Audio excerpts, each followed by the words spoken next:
मेरे प्यारे अजीजों और मेरे फौज के साथियों, मैं अपने प्यारे सबसे छोटे पोते की मदद से फिर एक गजल पेश कर रहा हूँ। अब अगर ये छोटा बेटा आर्यन मदद नहीं करता तो मैं ये कार्यक्रम नहीं कर सकता। तो मैं बहुत एहसानमंद हूँ उस छोटे पोते आर्यन का जिसने मुझे इसमें मदद की है। अब इससे पहले मैं ये बता दूं कि मैं जो भी कहूंगा वो अल्लामा अब्दुल हई मौदूदी, जो बहुत बड़े उल्लेमा हुए हैं इस्लाम के, और उन्होंने जमीयत उल्लेमाए हिंद की बुनियाद रखी थी। उनके खुतबे शाये हुए हैं, किताब की शक्ल में मैंने पढ़े हैं। तो मेरी जो गजल है वो ज्यादातर क्या मुकम्मिल उन्हीं ने जो फरमाया है उसी की तर्जुमानी करती है। अब गजल से पहले मैं दो कते जो मेरी इस किताब में शाये हैं, आईने में, मैं पेश कर रहा हूँ। अर्ज है, मुझे सच्चाई की आदत बहुत है। मुझे सच्चाई की आदत बहुत है, मगर इस राह में दिक्कत बहुत है, परेशानी बहुत है। मगर इस राह में दिक्कत परेशानी बहुत है, और इलाही के भी काबू में ना आया। इलाही के भी काबू में न आया, तभी शैतान की शोहरत बहुत है। अब ये तो कुरान मजीद में दिया हुआ है। अल्लाह ताला ने शैतान को, जन्नत में थे, शैतान से कहा कि हजरत आदम को सजदा करो। शैतान ने कहा मैं नहीं करता। अल्लाह ताला ने कहा क्यों नहीं करते? उसने कहा कि आपने मुझको आग से पैदा किया है और आदम को मिट्टी से, मैं बड़ा हूं, मैं नहीं करता। अल्लाह ताला ने फिर जोर से फरमाया, मैं हुक्म देता हूं कि तुम आदम को सजदा करो। शैतान ने कहा मैं हुक्म नहीं मानता, मैं सजदा नहीं करता। अल्लाह ताला ने कहा कि तो मैं तुम्हें जन्नत से बेदखल कर दूंगा, और उन्होंने निकाल के मक्के की तरह से जमीन पे फेंक दिया। अब देखिए, शैतान ने कहा कि आपने मुझे जमीन पे फेंका है, मैं आदम की औलाद को गुमराह करूंगा जमीन पर, और वो कर रहा है, काबू में नहीं आ रहा। तो ये कुरान मजीद में लिखा हुआ है कि तो उसी पे ये पता है कि मुझे सच्चाई की आदत बहुत है, मगर इस राह में दिक्कत बहुत है। इलाही के भी काबू में न आया, तभी शैतान की शोहरत बहुत है। और इलाही ने तो एक सूरा अपनी किताब में भी शैतान के बाबत लिख दिया है। उस सूरे का उन्वान है शोरा, सूरा नंबर 26। अब मैं दूसरा अतः अर्ज कर रहा हूं, इसी से मिलता जुलता है। अच्छा, ये हकीकत है जो मैं बयान कर रहा हूं, जिससे शैतान भी नहीं डरता, जिससे शैतान भी नहीं डरता है, वो कैसा खुदा नहीं मालूम। जिससे शैतान भी नहीं डरता है, वो कैसा खुदा नहीं मालूम। और हर जगह घर बना दिए उसके, हर जगह घर बना दिए उसके, क्या है उसका पता नहीं मालूम। घर तो अल्लाह के हर जगह बने हुए हैं, बहुत बने हुए। हर मस्जिद अल्लाह का घर है, लेकिन अगर उसे पूछा जाए कि अल्लाह का पता क्या है, तो शायद क्या तुम नहीं बता पाते। अब हमारे में तो ये है, उसे क्यों कैद करना चाहते हो, ये मेरी एक गजल में है। उसे क्यों कैद करना चाहते हो एक इमारत में, वही है हर जगह, वही है हर तरफ,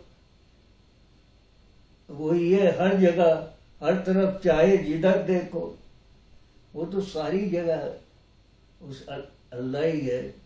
तो वो हर जगह घर बना दिए उसके, क्या है उसका पता नहीं मालूम। अब इन दो कते के बाद मैं जैसे बता रहा था कि मेरी गजल अल्लामा अब्दुल हई मदूदी के जो फतवे हैं उस पे, और अल्लामा डॉक्टर सर मोहम्मद इकबाल का जो शिकवा और जवाब शिकवा है, उस पे मुनस्सिर है। मैं गजल पेश करता हूं। मतला है, ये जो हर जानिब तलाशे रंगे बू करते हैं लोग, ये जो हर जानिब तलाशे रंगे बू करते हैं लोग, दरअसल खुद आप अपनी जुस्तजू करते हैं लोग, अपने आप को ढूंढना चाहते हैं। अर्ज करता हूं, मतलब ये जो हर जानिब तलाशे रंगबू करते हैं लोग, दरअसल खुद आप अपनी जुस्तजू करते हैं लोग। अब शेर अर्ज है, रह के हिंदुस्तान में इतने मुनाफिक हो गए, रह के हिंदुस्तान में इतने मुनाफिक हो गए, मस्जिदों में अब सियासी गुफ्तगू करते हैं लोग। रह के हिंदुस्तान में इतने मुनाफिक हो गए, मस्जिदों में अब सियासी गुफ्तगू करते हैं लोग। अब ये भी उल्लेमा अब्दुल हई मही ने अपने खुतबे में फरमाया है। अब शेर अर्ज है, अब तो कोई ऊंची मीनारों से जाकर ये कहे, अब तो कोई ऊंची मीनारों से जाकर ये कहे, आंगनों में धूप की अब आरज़ू करते हैं लोग। इन ऊंची ऊंची मीनारों ने, इन ऊंची ऊंची दीवारों ने आम आदमी के आंगन में धूप नहीं आने देते, धूप को ऊपर ही रोक लेते हैं। तो शेर अर्ज है, ये हालात हाजिर है, ये आजकल हो रहा है। अब तो कोई ऊंची मीनारों से जाकर ये कहे, आंगनों में धूप की अब आरज़ू करते हैं लोग। अब शेर अर्ज है, देखिए अब ये सियासत के ऊपर ही है। आज से 100 साल बाद भी अगर ये गदर पड़ी जाएगी तो लोग वो पता लगेगा कि अरे 100 साल पहले हिंदुस्तान में ये हो रहा था। शेर अर्ज है, माना बेईमान है, माना बेईमान है, पर हैं तो अपनी कौम के। माना बेईमान है, पर हैं तो अपनी कौम के, वोट देकर उनको अपनी सुरखरू करते हैं लोग। वोट देकर उनको अपनी सुरखरू करते हैं लोग। सुरखरू कहते हैं उनको जीता देते हैं, एमपी बना देते हैं। फिर अर्ज करता हूं कि माना बेईमान है, पर हैं तो अपनी कौम के, वोट देकर उनको अपनी सुरखरू करते हैं लोग। और फिर ये इल्ज़ाम लगाते हैं कि पार्लियामेंट में तो 60% वो लोग हैं जिनके ऊपर इल्ज़ाम है। ठीक है, लेकिन इनको पहुंचाया किसने है? इनको पहुंचाया उन्हीं ने है जो अब इल्ज़ाम लगा रहे हैं। तो फिर मैं पढ़ता हूं दोबारा, माना बेईमान है, पर हैं तो अपनी कौम के, वोट देकर उनको अपनी सुरखरू करते हैं लोग। और शेर अर्ज है, अब ये तो देखिए बहुत ही नाजुक शेर है। प्यार है मां से बहुत, प्यार है मां से बहुत, पर पैर छूना है हराम। प्यार है मां से बहुत, पर पैर छूना है हराम। आजकल के कुछ शायर हैं, उन्होंने माँ के ऊपर किताबें लिख दी हैं, गजलें लिख दी हैं, नज़्में लिख दी हैं, और ये जाहिर करने की कोशिश की है कि उनको माँ से बहुत मोहब्बत है। होनी चाहिए। अल्लाह ने भी फरमाया है कि माँ के पैरों में मैंने जन्नत रख दी है। जन्नत माँ के पैरों में है, लेकिन पैर छूना, ये कहना कि ये तो शरीयत के खिलाफ। माँ के बारे में ऐसी ऐसी बातें करना जो कि शायद ठीक भी ना हो, कि माँ ने आंखें खोल दी तो अंधेरा गायब हो गया। माँ की दुआ साथ साथ चलती है। अब ये तो लफ्ज़ी है, लेकिन शेर अर्ज करता हूं कि प्यार है माँ से बहुत, ये अच्छी बात है। माँ से प्यार होना चाहिए। प्यार है माँ से बहुत, पर पैर छूना है हराम। उसका पैर छू के दुआ ले, माँ दुआ दे,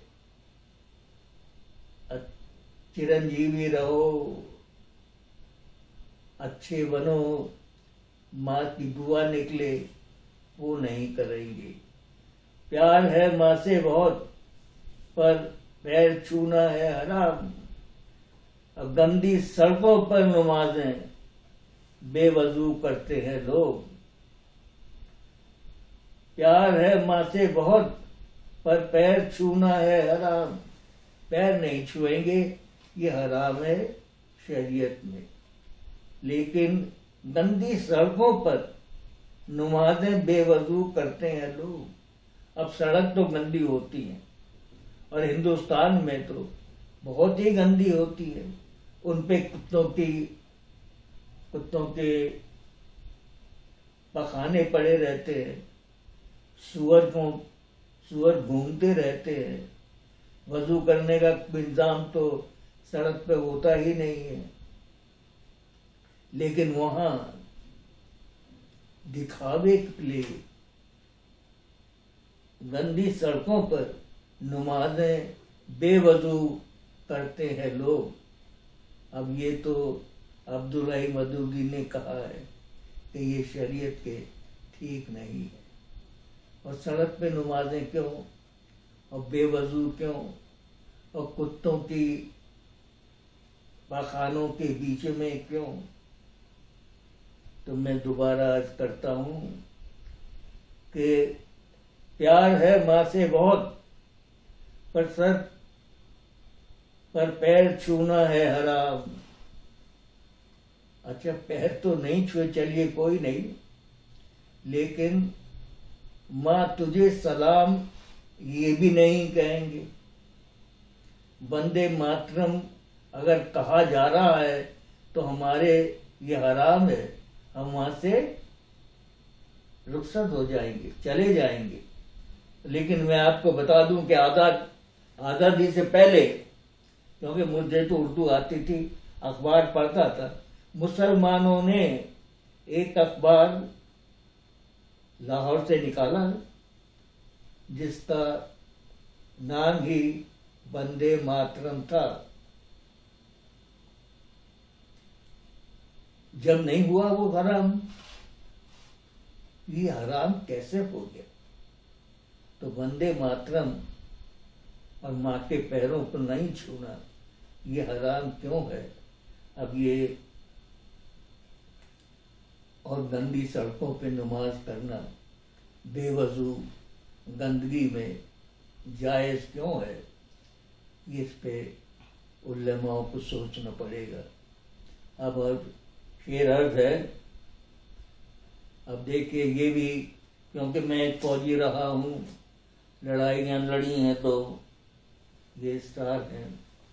जिन जवानों की शहादत से वतन महफूज है, जिन जवानों की शहादत से वतन महफूज है, उनको पत्थर मारकर बेआबरू करते हैं लोग। उनको पत्थर मारकर बेआबरू करते हैं लोग।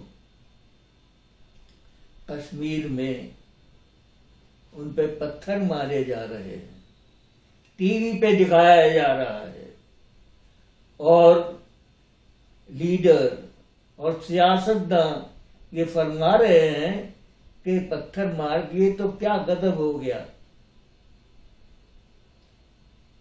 क्या गजब हो गया। और ये फौजी तो मरने के लिए ही आए हैं। एक सियासतदान ने कह दिया, बहुत बड़े सियासतदान, कि ये फौजी जो हैं, ये हमने जबरदस्ती तो भर्ती नहीं की, ये अपनी मर्जी से आर्मी में आए हैं और इनको तो मरना है और इनको तनख्वाह मिलती है।